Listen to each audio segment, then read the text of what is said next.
Antes de dormir, dile a Dios: querido Dios, gracias por este día que me regalaste. Aprecio mucho cada momento y experiencia que tuve. Aún me cuesta trabajo entender algunas cosas, pero sé que tú todo lo usarás para mi beneficio. Ahora te entrego mis preocupaciones y pensamientos. Protégeme durante la noche y permíteme descansar en tu paz.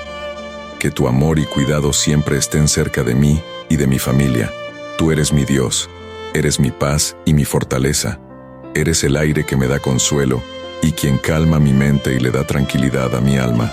Gracias por siempre estar presente en cada batalla, por permitirme sentir tu hermosa presencia y por llenarme con todo tu amor.